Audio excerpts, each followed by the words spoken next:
زمانہ سارا اندھیروں میں اتر گیا ہے، نمازوں کی حالت سے دور نکل گیا ہے، نمازوں کی اجالوں سے ختم ہوتا ہوا دکھائی دے رہا ہے۔ میرے مصطفیٰ نے فرمایا کہ میرا جی چاہتا ہے میں اپنے غلام کو حکم دوں کہ وہ مصلی میں آئے، امامت فرمائے، میں دیکھوں جن گھروں میں لوگ موجود ہیں، جن گھروں میں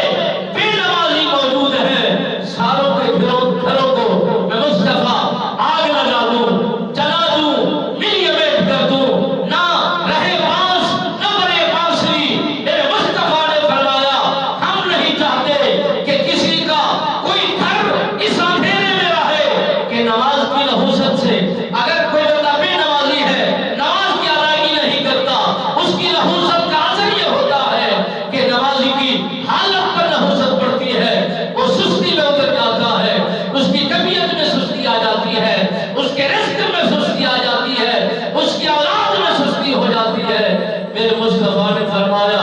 سب سے پہلے جو تمہارے سے حساب ہوگا پہلا پرچہ نماز کا ہے۔ اگر نماز کا پرچہ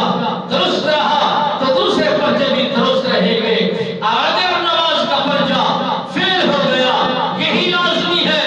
یہی کمی ہے، یہی مضبوط ہے، اگر یہی خالی رہا تو پھر یاد رکھیے میرے مصطفیٰ نے فرمایا الصلاۃ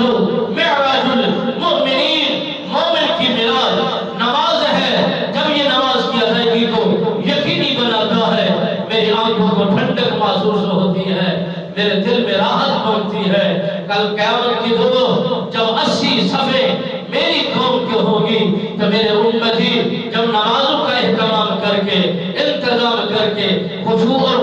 محبت کا اہتمام کر کے اسے یقینی بنائیں گے، القیامت کی صبح اللہ کے عدل و انصاف کے میدان میں فخر سے اٹھایا جاؤں گا۔ 1,24,000 کم و بیش انبیاء نبی تشریف لے آئے، مگر سب انبیاءوں کی سفر، مگر سب انبیاءوں کی قومیں اتنا زیادہ نہیں، اتنا امتی زیادہ نہیں جتنا میرے مصطفیٰ کی امت ہے۔ میرے مصطفیٰ نے فرمایا سابقہ قوموں کی صفیں صرف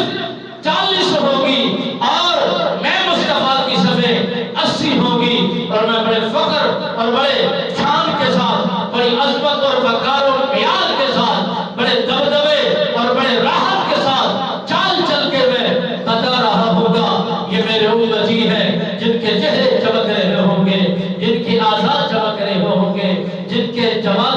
چمک رہے ہوں گے۔ میرے مصطفیٰ کے غلاموں، نمازوں کا اہتمام کیجئے، اپنی زندگیوں میں دنیا کو بدلیے اور نماز کا اہتمام کیجئے، پھر اولاد میں نکھار، مال میں نکھار، حسن میں نکھار، معاملات میں نکھار، ہر چیز برابر ہو جائے گی، برکت والی ہو جائے گی۔ رب کے فرائض کو ادا کریں گے۔ نماز خدا کا قرض ہے، جس طرح دنیا کا قرض بغیر ادا کیے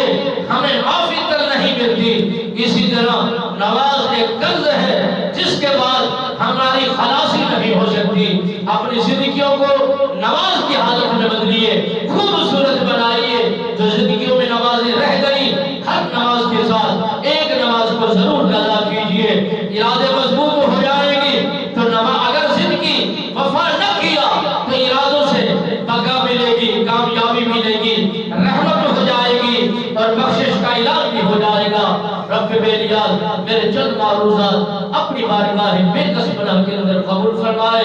داران کی سعادتوں سے ہم سب کو مالا مال فرمائے، نماز اور اسلام کا ذوق ہمارے دلوں اور جانوں میں اجاگر فرمائے۔ آمین ثم آمین۔